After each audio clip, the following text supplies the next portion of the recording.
Welcome to Directionally Correct, a people analytics podcast with Cole and Scotty. Today, as a guest, it's me, Hemerson Paes, Senior Network Catalyst at Roche. Thanks to our sponsors, Polynode.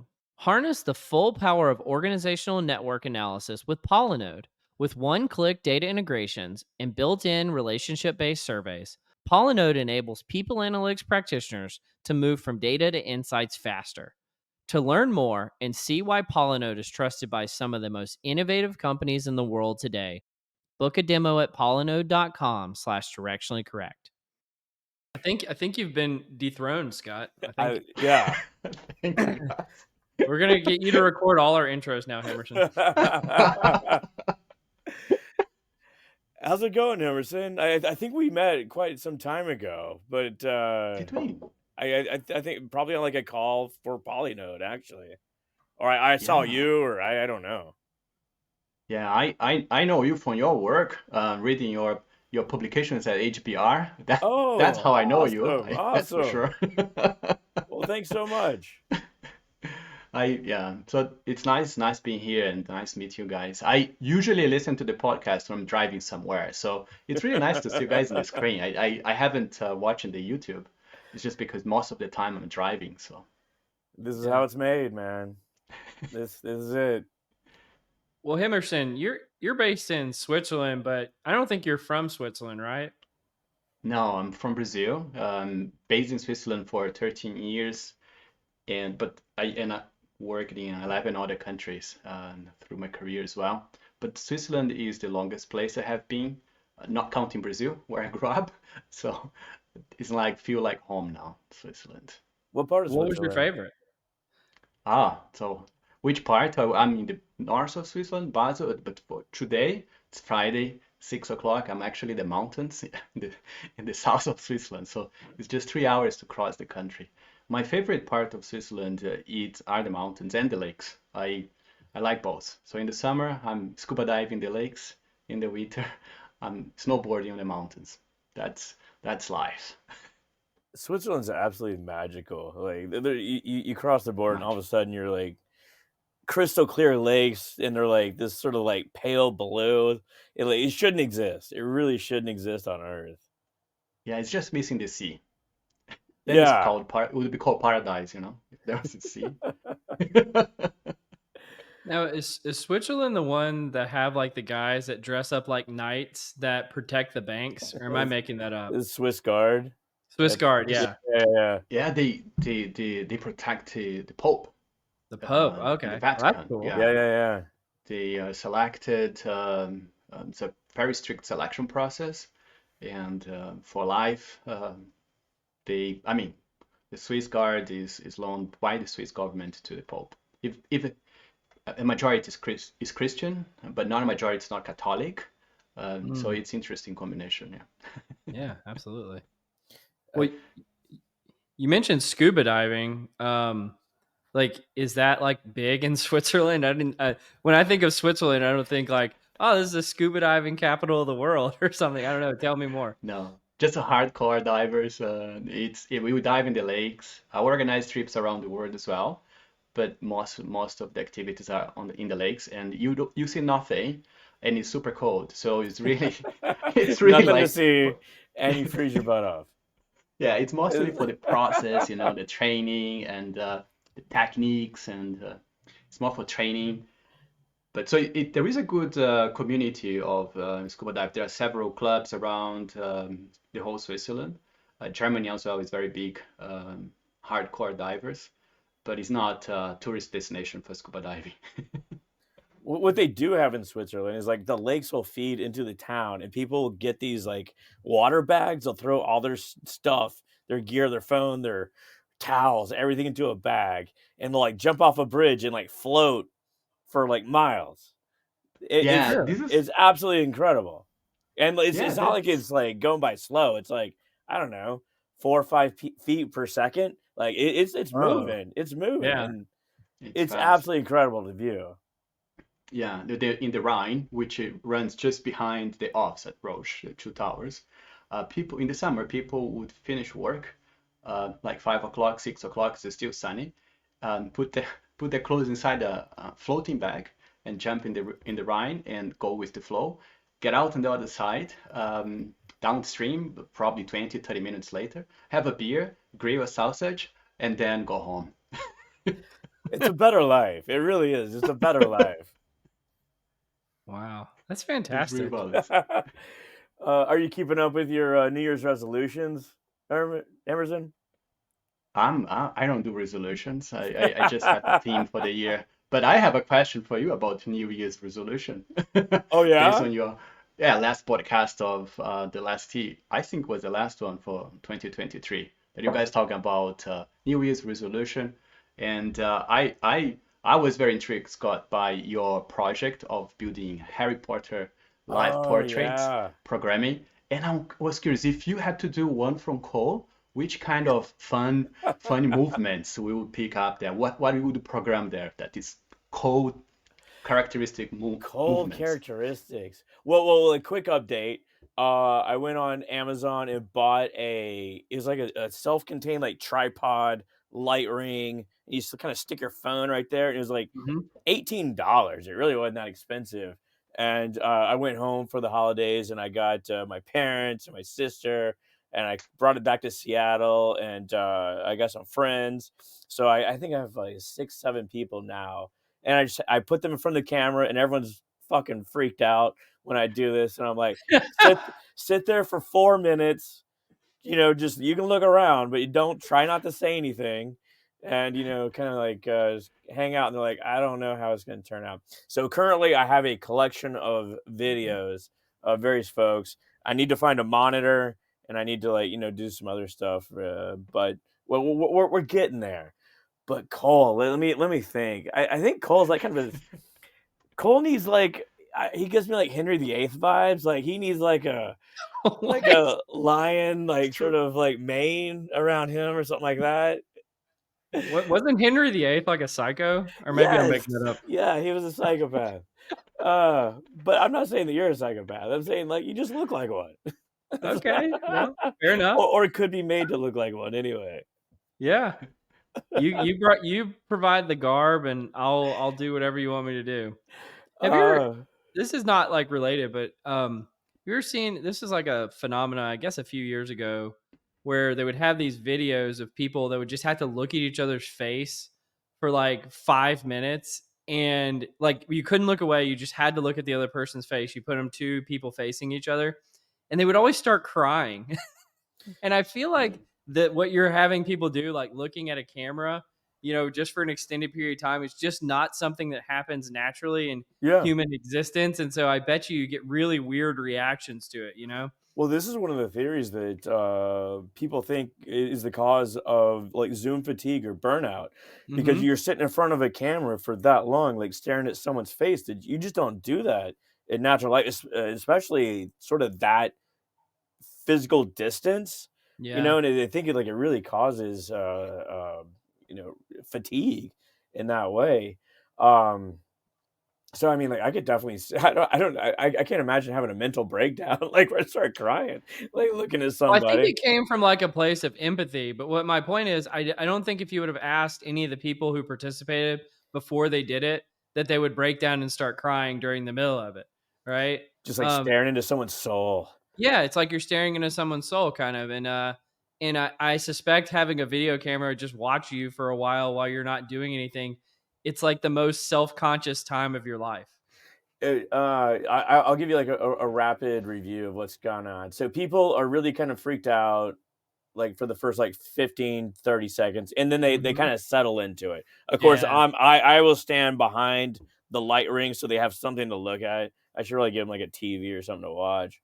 But they look around. My mother could not handle it. She just started like talking to the cameras. I was like, okay, mom, let's chill out. Maybe No, we'll but come back and circle back. we're in the second week of January and you already work on your project. That's impressive. I I am trying to be, it's like every New Year's resolution early on. Everyone's at the gym, Get it done. so you try to make progress as quickly as you can. Yeah. That's cool. But like, Cool. yeah, I I, want. I will give you an update when I have some sort of finished product. what I deal with right now is all the time people have monitors. Like, I need to get rid of this monitor. I don't need this monitor. I'm trying to give away a monitor. Now I can't find anybody that's giving away a monitor because I don't want to buy it. I do things on the cheap, you know. But like, no one's giving away. So like, if anyone out there has a monitor they don't want anymore, bigger the I better. remember I I think remember that's the easy distinctly, part. Scott, you said people with multiple monitors are less productive. So I'm glad to see you come around to the dark side. Well, I need it just for this project, right? I need it just for this project. But of course, it's not very productive either. So we'll see. I don't know. Cool. Well, Hemerson, I think one of the reasons why I wanted to have you on today is just because I feel like you're doing some really incredible work in the ONA space, and I know you and Scott both are just phenomenal leaders in that area. And I don't know, do you want to just talk about like how did I guess I'm just curious, how did you find out about the concept of ONA? And then maybe we'll build into kind of some of the cool things that you're doing at Roche. Yeah. So the the challenge we started when um, we initiated a transformation program at Roche, and the first question that came to mind is that how could we roll out these? Can we find the people that are already exhibiting the behaviors that we expect to see? We would assume as well that people have a certain degree, a closer degree of influence on people that work closer to them, they trust. And how would then we map this? Then that's when I start looking into the network science. And in the beginning was not that easy to find who could do that, could help with that. So that was the trigger. Basically, we wanted to find people that were already trusted in the organization, so that we could engage with those people, listen to them, and also get their feedback, or count on their help as well. Actually, count on their help to uh, spread or convince others, let's say, influence others or inspire others towards the vision of the change that we wanted to roll out. That was back in 2019 when I started looking into that. Then from that point on was determination, a little bit more like Scott's project, you know. You have a goal, start work on it, bring us as quick as possible to reality. But it took us a while actually to make it happen. So you know all the barriers and restrictions in the organization to get data, to get to run a survey, a network analysis. That back in 2020. Then we had COVID, right? Yeah. Just in the beginning of the year. And there was the concern of some leaders that what would come out of that network analysis, organization network analysis. Would it show dysfunction? Would show silos in the organization? Would show them in silos, not disconnecting the organization. So there also the resistance and fear on rolling out that. But fortunately, we went through. We managed to get it. The first active network analysis we did was using survey, and we collected data. We didn't have any tool to analyze, to consolidate. So we had to do count with help of other people to do that analytics, more or less, I would say manually. But to the point that we are today, where we roll out the change, we now have a structure to we basically create a structure to collect data that then can provide us passive network analysis. And we can then infer that about that data. The last one we did with Polynode was we are regularly using Polynode now for a year now, where we're collecting this passive data, but we wanted to validate whether that passive data was reflection of reality. So we run another active network analysis in October, November last year. And then we are comparing if the results of the active network analysis confirm or discredit the data we have from the passive data. Wow, you're getting like really deep. Like you guys are full on into this, going from like an just a kernel of an idea and like you selling it to leadership, then conducting active network analysis, then what kind of passive data are you collecting on individuals? So one of the changes we want to introduce, and that's another question, is we wanted the organization to rethink of the form of work. So we're operating in 89 countries, 13,000 employees, and this is only the pharma commercial part that I take care. And what happens sorry, Scott, I need to set a little bit of business context. Sure. Uh, what happens is because the healthcare system is very locally oriented, so policies are local policies, doctors are local, hospitals are local. A lot of the work takes place, a lot of the collaboration takes place locally. So our team or commercial teams or medical teams are engaged in introducing a new product in the market, or they are supporting the scale up of a new therapy. They would engage locally. And then what will happen when we are dealing with 89 countries is that even though we have the same innovation technology to disseminate everywhere, the skills are not equally distributed. So there are countries that will not have conditions even to recruit people with certain skills because there isn't that skill is not available in the country. So for them, it's much harder to support the local patients or the healthcare system with only the skill pool they have. So our intention was to create a structure where the skill could, or people could bring the skills, wherever they, from places that we have abundant skills to places that have less skills without impact on people mobility. So not everyone wants to is mobile. Not every talent is willing to relocate, but they are willing to lend their skill sets to for short projects to support colleagues in other countries or objectives in other affiliates, what we call in other countries, other markets. So in order to do that, we wanted to create a space where people could launching challenges or opportunities or initiatives in a platform, and people could then sign up for that.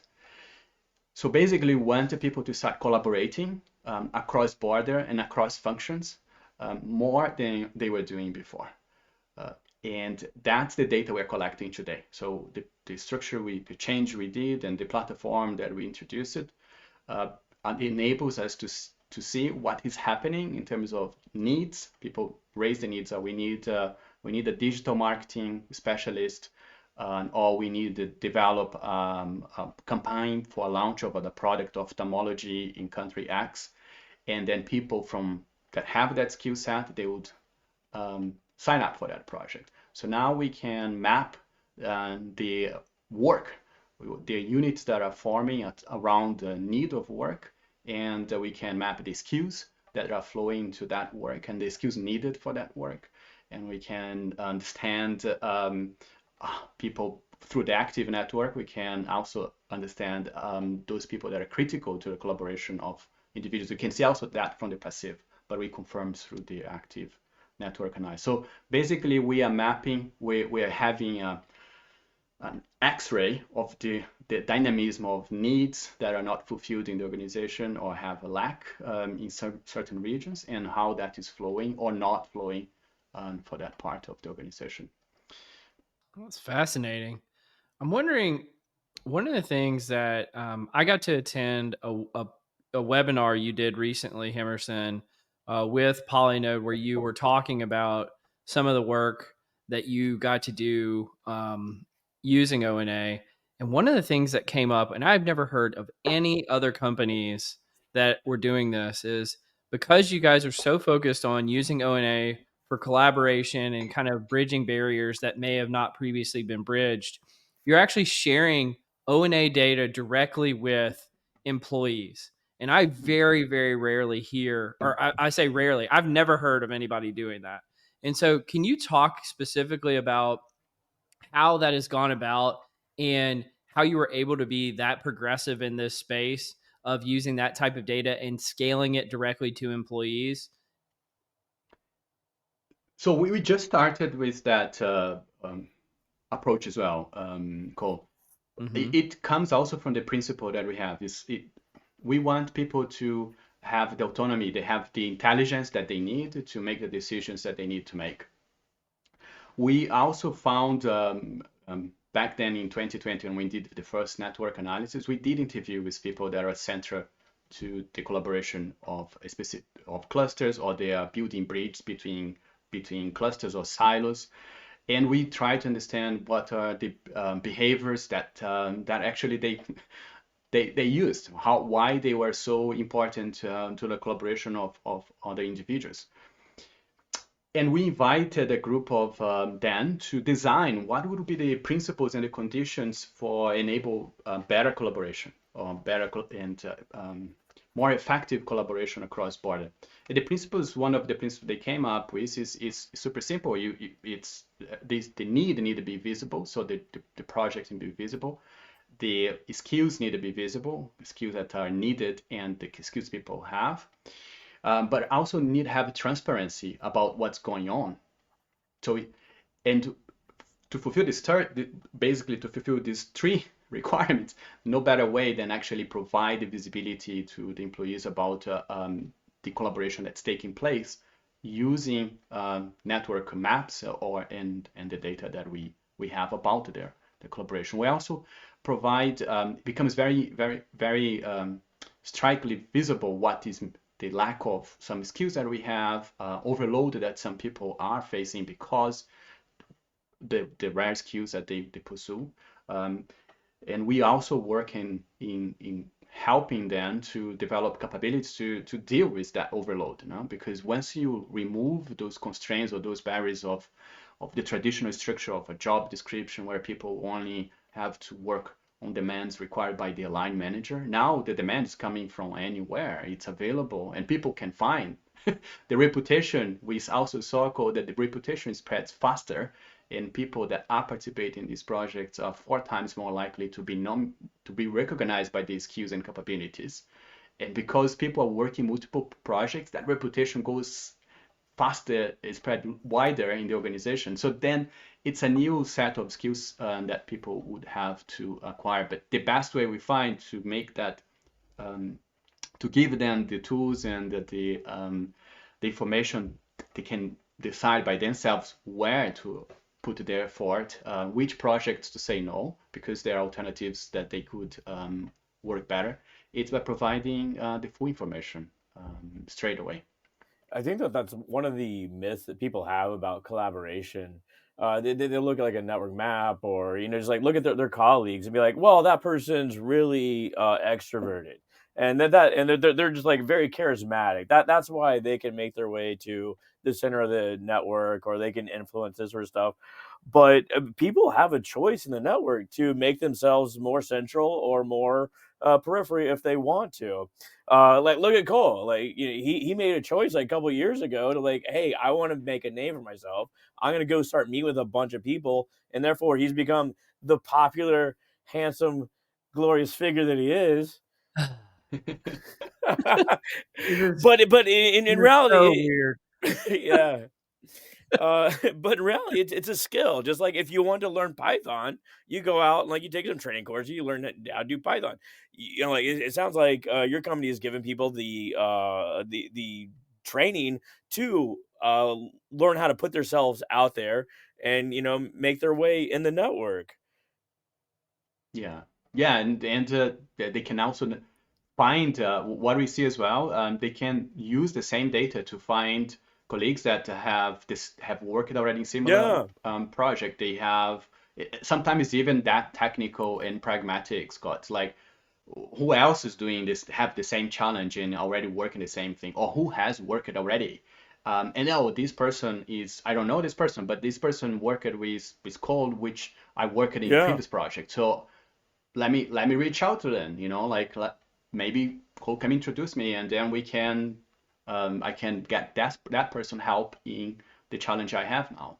and so on I and so think that's forth. one of the fallacies surrounding network analysis as well. That like it's only good for one thing, like i.e. like identifying influencers. So these people are key in the network, and we're gonna go tap them, and they're gonna disseminate information or whatever, and it kind of dies on the vine.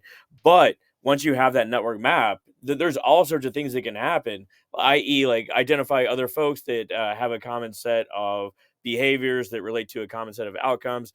Identify these figures that have gone through it before, org planning, org design, like you kind of mentioned on there before. I mean, it's just like a wealth of information that comes from this one data set.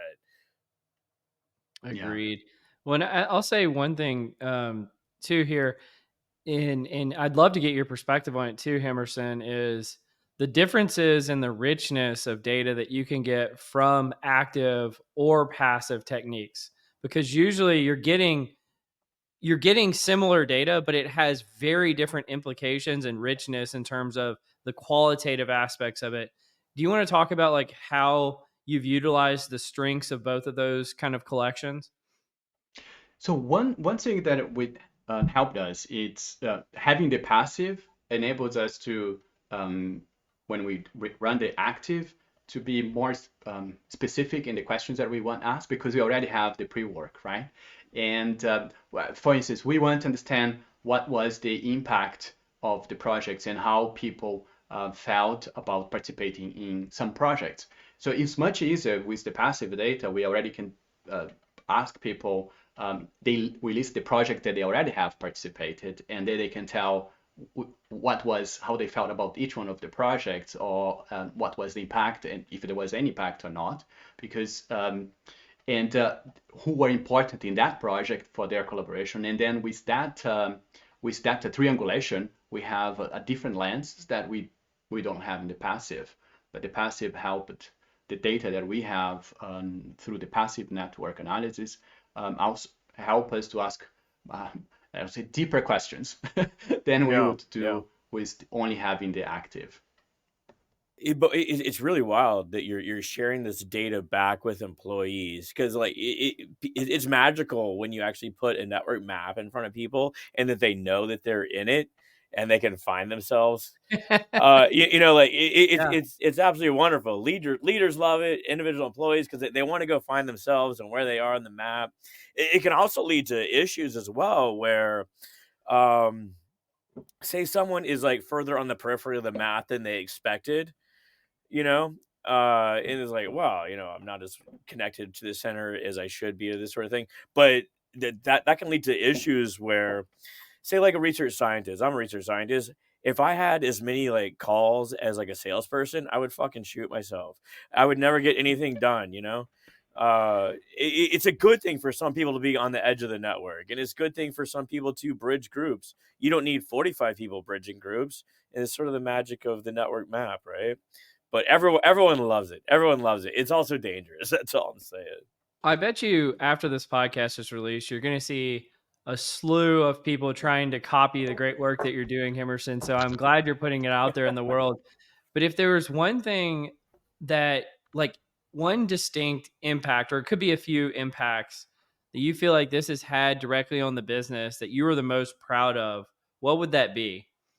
The pieces that I'm more proud of are the personal, the impact that has in people as well. So like Scott mentioned, we just shared with some colleagues that have the job of connecting other people, and we shared the result with them, and they see how well they are doing. Like they have their brokerage score, Oh and yeah. that they get satisfaction from that. They feel like we did a good job, the last 2 years.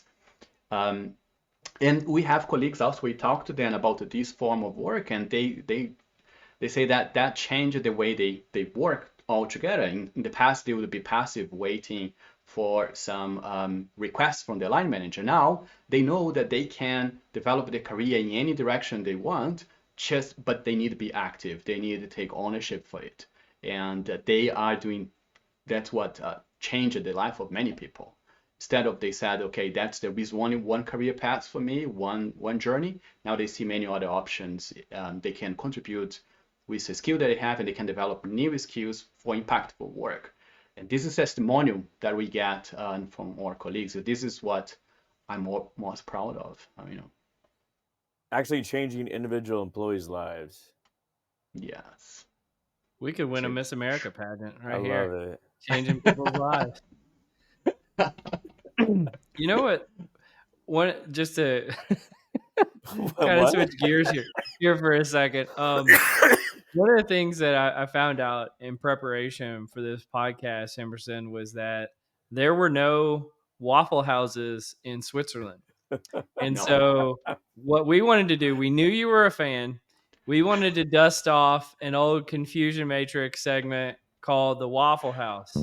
The Confusion Matrix.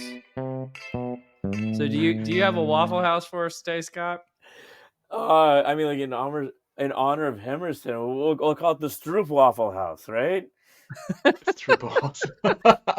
Right? No Waffle Houses. I mean, like, okay, just good do pancakes or waffles, just very quickly. Yeah.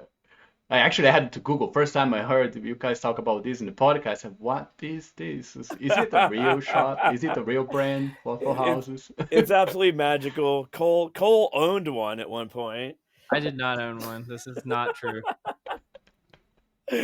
All right, Emerson. All right, Emerson. The rules are simple. You know, you just kind of waffle on a topic. And the topic today is either take a friend on a family vacation or join your friend on their family vacation. Ooh, this is a good one. Both. Oh, you just want all the vacations. You said vacation. That's only the only thing I heard. Friend and vacation. That's Which is better though? Like which would you prefer? I can deal with other dysfunctional families well, so I think I probably will join his family. But I don't know if he or she can deal with my family. Oh, So it's safer. Yeah. See, I was thinking like home turf advantage sometimes is better. Like, do you want? It's like, well, like I feel like on a vacation, there's always this moment if it's very dysfunctional that one group just says, "Screw it, I'm going off and doing my own thing for a little bit," and I yeah. feel like you have more kind of autonomy to do that with your own family than if you're with somebody else's family. So I don't know. That's kind of my thinking. What's your perspective, Scott?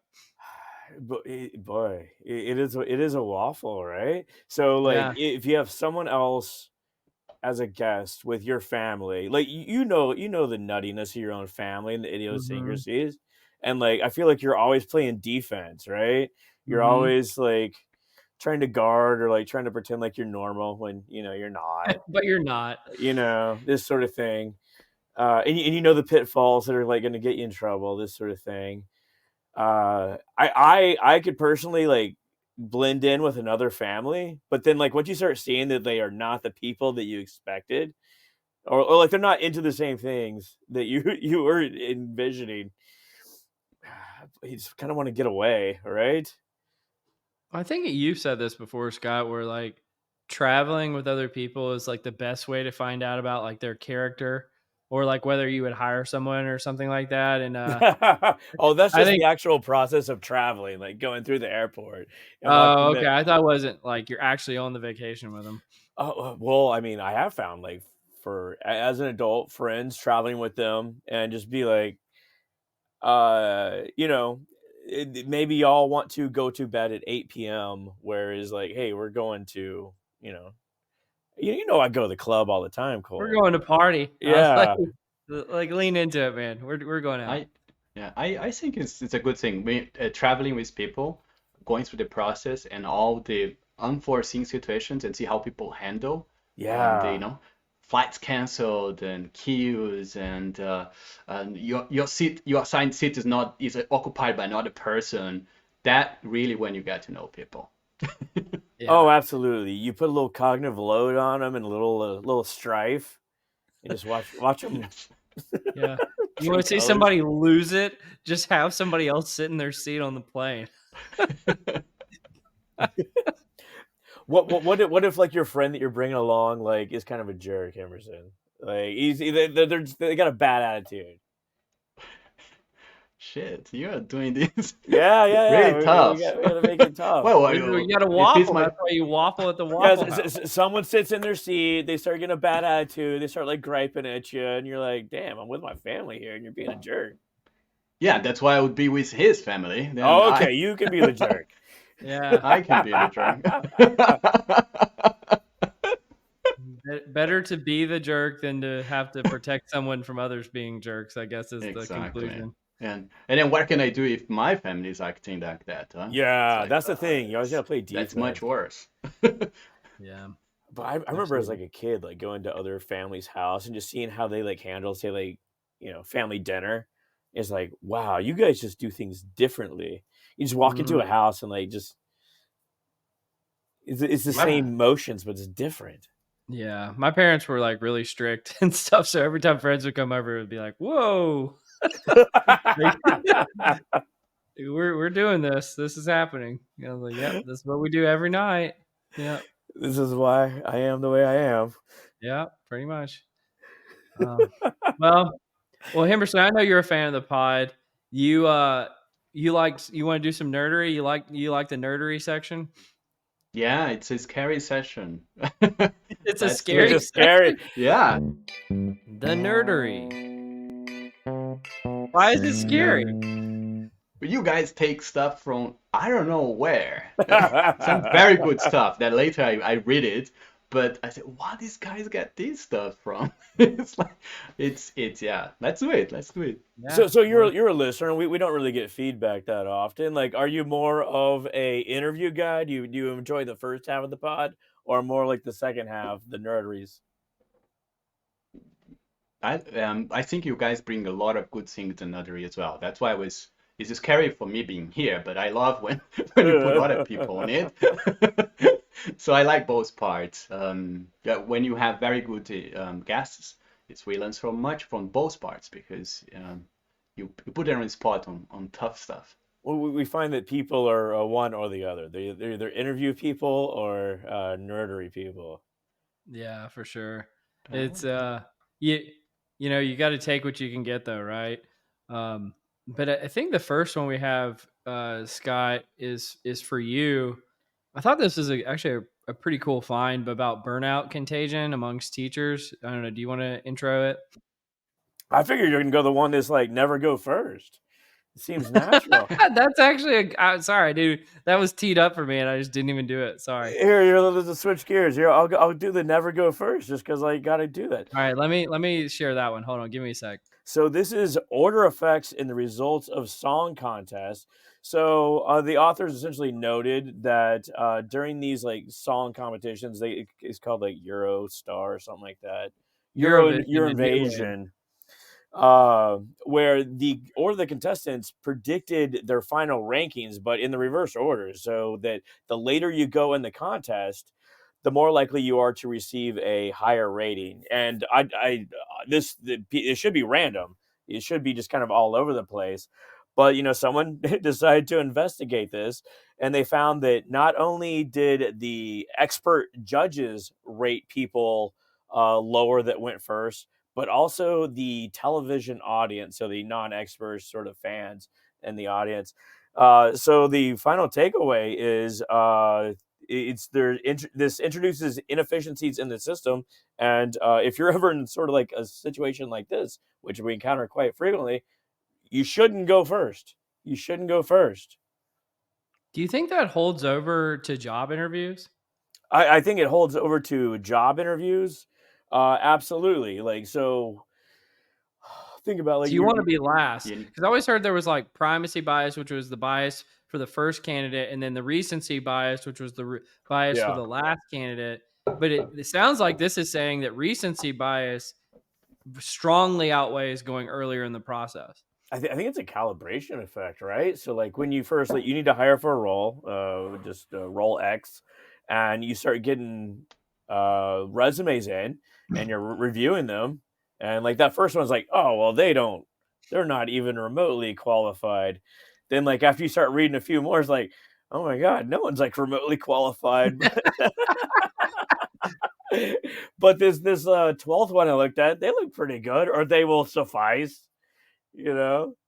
Yeah, And that's I s- fascinating. and I think you remember most as well the last ones, right? You remember the worst one, it's like, and you remember the last ones, or the remember the very best moments.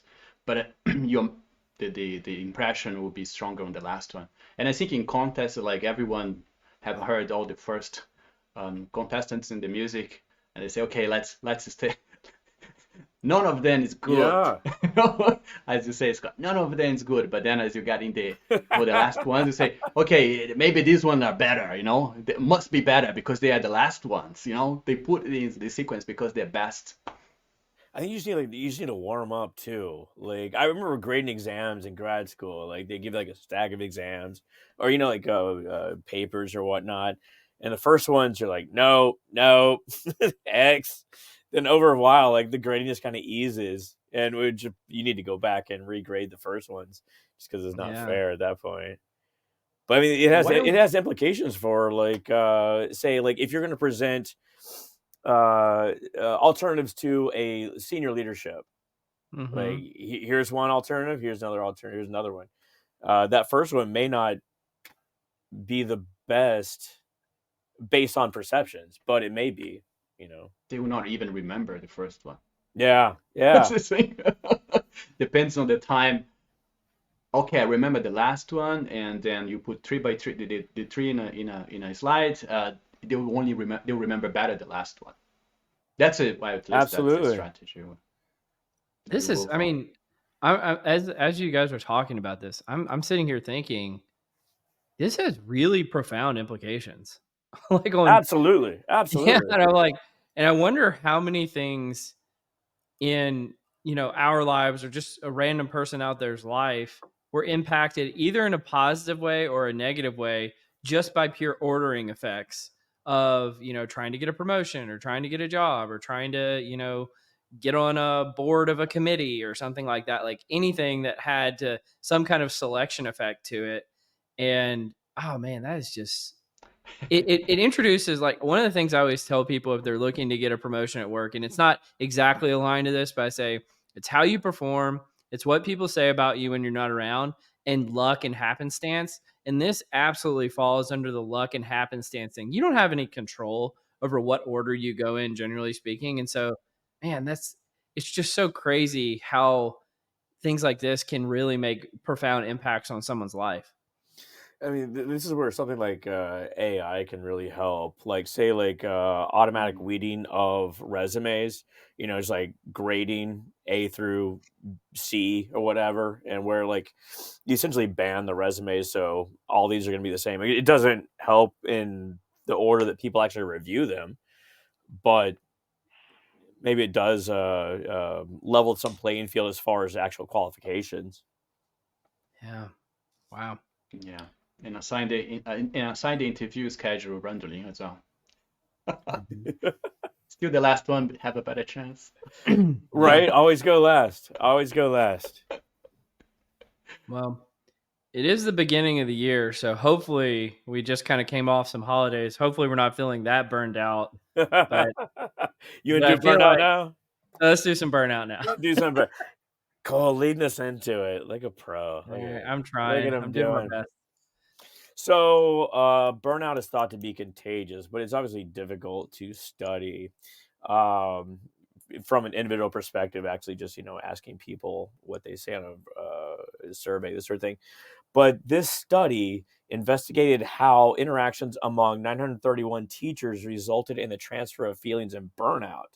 The results show that burnout contagion takes place among strong relationships characterized by frequent interactions and embeddedness in the network. So they actually went out and collected active network data. They asked two questions. I can't remember what they were off the top of my head. But they also asked, how frequently do you interact with this person? And embeddedness was measured by, do you have a mutual connection? So, like, I say Cole, Cole says me, but also a third person in common. So we're both friends with Hemerson as well. So that's actual embeddedness. Anything else here? Emotional contagion is more contagious in these sort of expressive relationships. And interestingly, the feelings lasted for 2 years. There's a 2-year lagged effect on this thing. And the implications are that people should think about the social context for potential feeling negative in strong relationships, but also just adding more social support is not necessarily a good thing, because these social support relationships can actually make people feel worse, because they get these sort of like deep ingrained feelings of burnout from their peers. It's really fascinating. Yeah, it's It's like it's the cloud hangs over one person and then they interact with another person who's supposed to provide them with support. And then the cloud starts hanging over that person too. Yeah, It's like, hey, absolutely. yeah. How do you yeah, you fix have this? Like, to me, the implications of this were quite depressing. It's like there has to be Yeah. some kind of wall that you can stop the spread of infection of burnout in an organization. I don't know, but it just seems like that, like if well, and it also made me think about the definition of like what is burnout. Like, is burnout having just a bad day, or is burnout having 10 bad days in a row? Like, and, and so I started thinking about this as like, this is fascinating. And how much impact does one human being have on another? And it sounds like a lot. And so I was very curious about this. especially um negative, right? And Hmm. negativity spreads faster. Feelings of sorrow or sadness go faster as Yeah. well through the embedded network. I think the best thing is for people to seek.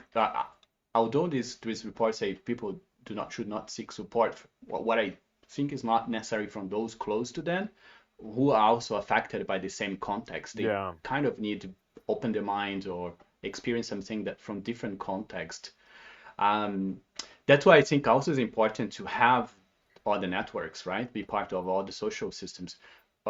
Like we do have these communities, hobbies, or like in the diving club we do is it's a little bit to balance that, right? We meet when we meet, we never talk about work. It's more fun, you know. And people, if you're depressed, they do that exactly to forget the conditions that they are going through. I think That that's a that's kind of absolutely moral support. critical, right? So, people get caught up in these sort of echo chambers without an outlet, and it just becomes a self-reinforcing sort of thing. Alex Pentland talks about this, that you get these sort of herding behaviors, and this is like just another form of Yeah. herding behavior. Is people just feeling shitty together essentially, and just spinning it up, and you Just need to, like this podcast. just like this one, and you need to like break it. You need to break that up. Like, it's like you guys should not be talking. Go to the diving club. Go talk to somebody that doesn't care about these sort of things. Yeah, I It actually, sorry, Scott, go on. No, no, no. Yo, please continue.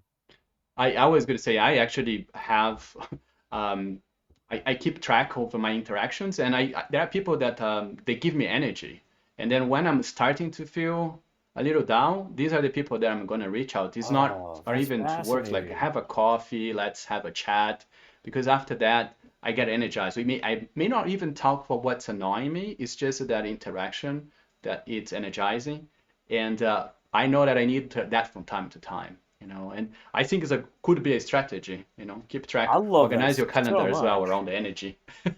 I love that so much. Like what you get from the people around you, because I mean, like we get so much, or unfortunately, catch so much as well, right? I mean, there's nothing worse than like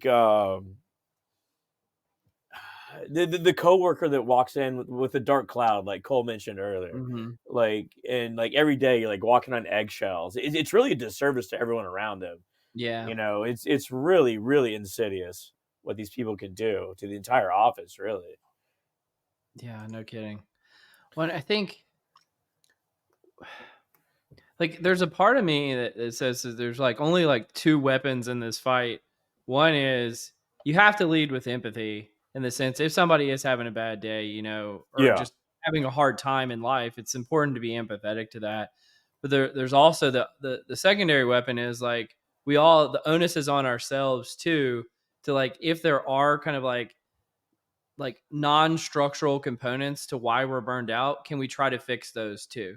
Now, and then I guess there is really like a third onus, which is like if there's structural components to why people are burned out, the responsibility lies on the organization or the person's manager or whoever to remove those structural barriers. Yeah. Because, sometimes like the reasons why people are burned out are completely outside of their control.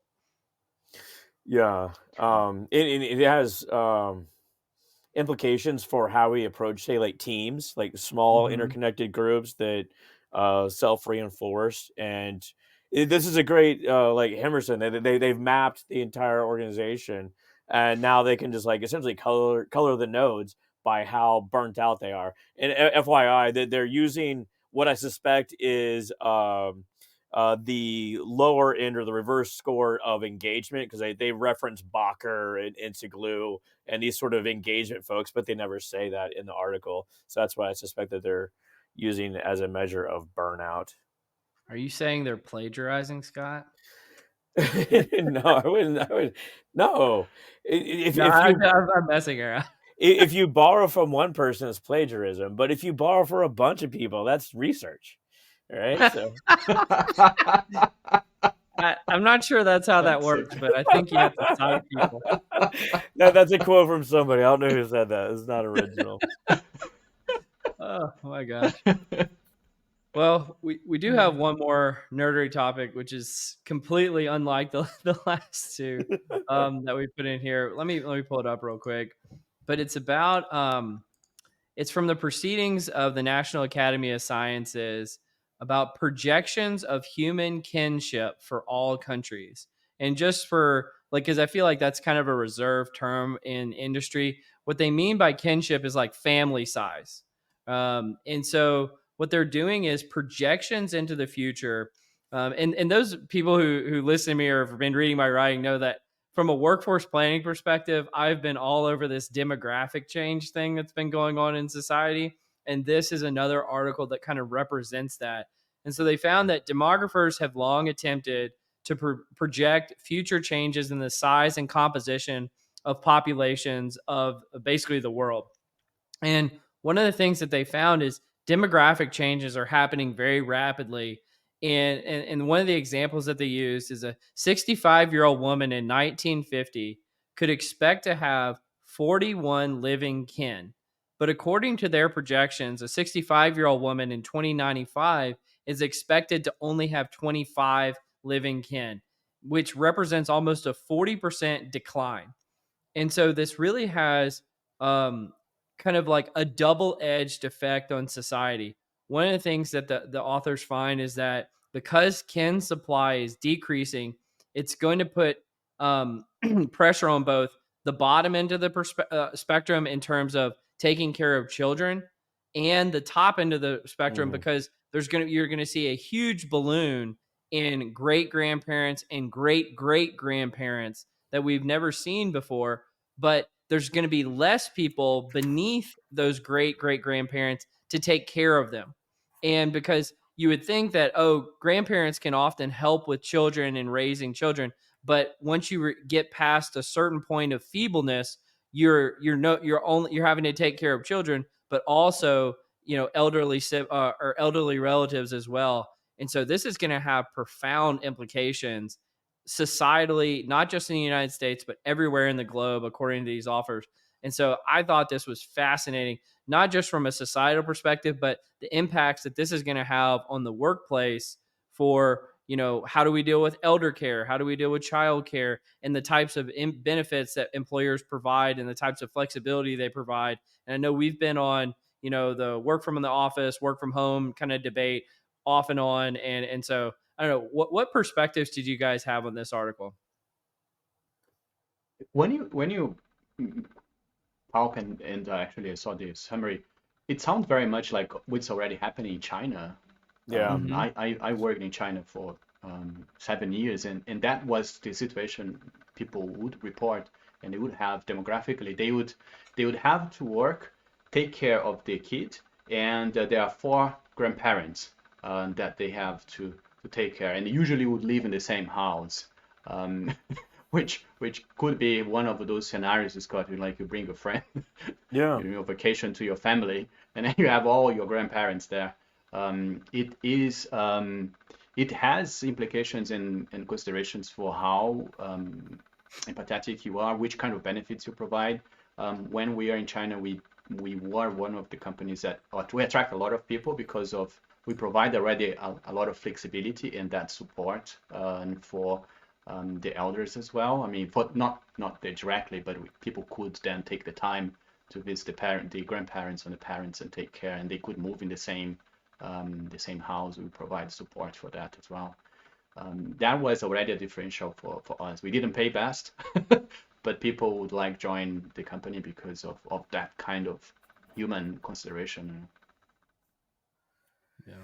It's a wild scenario, and I think you're right, Emerson. Like we're already starting to see this when it probably stems from, say, birth control is probably started it off where Hmm. people no longer have children in their early 20s. It's more like winter 30s, or now even a little bit Yeah, later than that.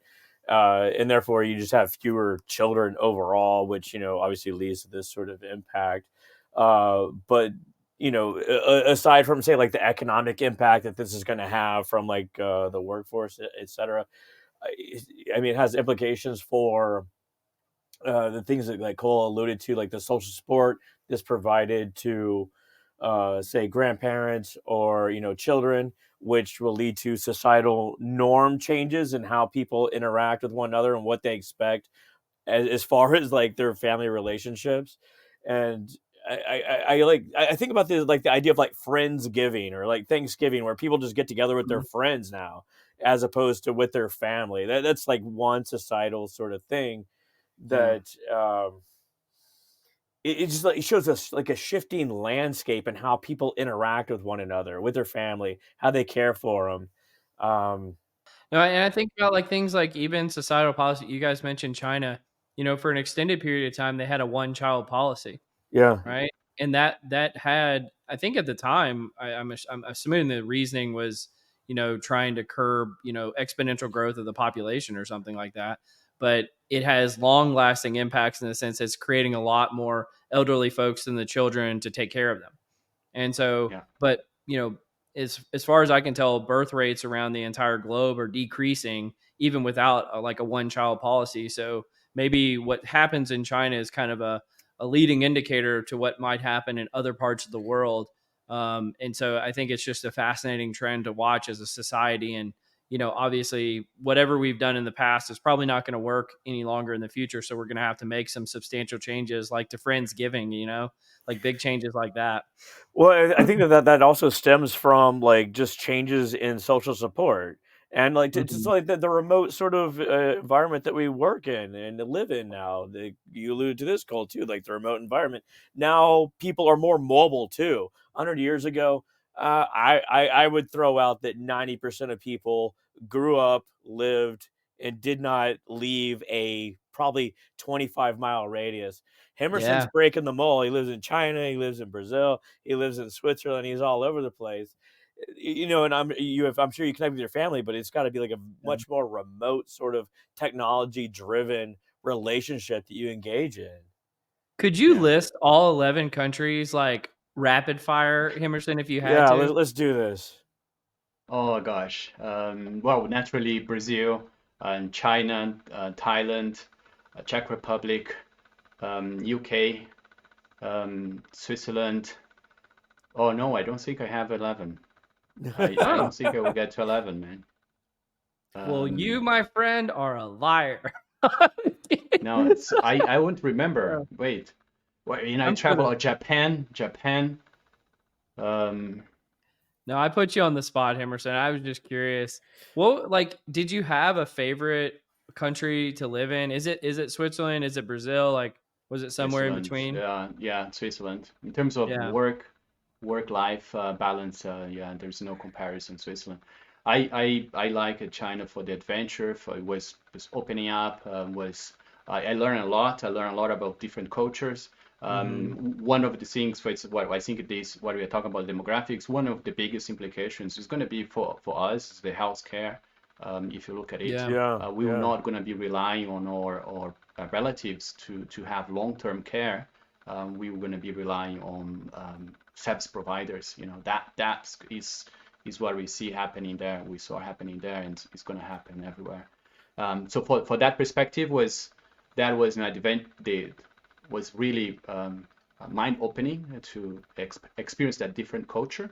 But in terms of life balance, I still I like Switzerland. From a quasi network analysis perspective, like how would you like compare like the collectivistic nature of these cultures and what they Oh, yeah. bring? So from comparing to China to Switzerland, you'd say. Yeah. Or like how Hmm. you would deal with them, like what sort of things you would look out for. I think there are some similar traces in terms of uh, community. Like Switzerland, there is a very strong care about the community to the Really? point that people they feel entitled to tell you off if you were disturbing the community. They don't Oh, ask wow. for authority. They don't wait for authority. They will really come and tell you, Yeah, don't listen, play you loud music in Switzerland. They'll exactly come for you. don't do this. And if you are insisting, then they call the police. And in China, also this sense of again back to the family because it's so strong Mhm. and it's what the only thing they can rely basically it's that family and friends. That is also very strong in China. This is a little bit similar, that sense of community and values of community and community above something else. And I think that's why people that um, get it wrong. It's like in China, there is the government, but the community, the family, that comes first. And I see the similar thing in Switzerland. That's very strong as well. Yeah, absolutely. That's fascinating. Well, I think this has been a lot of fun, Hemerson. Like you've been a fantastic guest. I think the work that you all are doing at Roche is just amazing in the ONA space, and I've enjoyed having you on. Before I give you the final word, Hemerson, Scott, any final words for our guest today? Emerson, thanks for coming on. I'm glad that you're a fan, and I'm glad that we could make this connection. Absolutely. Well, Thank you. yeah. Well, you've been Thanks so listening much. to Directionally Correct, a People Analytics podcast with Cole and Scott. Today's guest, Hemerson Paes. Thanks, Hemerson. Thank you, Cole. Thanks, Scott. All opinions are our own and do not reflect those of any other organization. Hey guys, Directionally Correct is dedicated to you, our listeners, to help educate and entertain you on how to effectively do people analytics. By supporting this podcast, you are helping us continue to provide valuable insights and knowledge to our listeners. Please consider becoming a patron of the podcast. You can find the link to sign up in the show notes or at patron.podbean.com/directionally correct. Thanks for your support. You've been listening to Directionally Correct, a People Analytics podcast with Cole and Scott.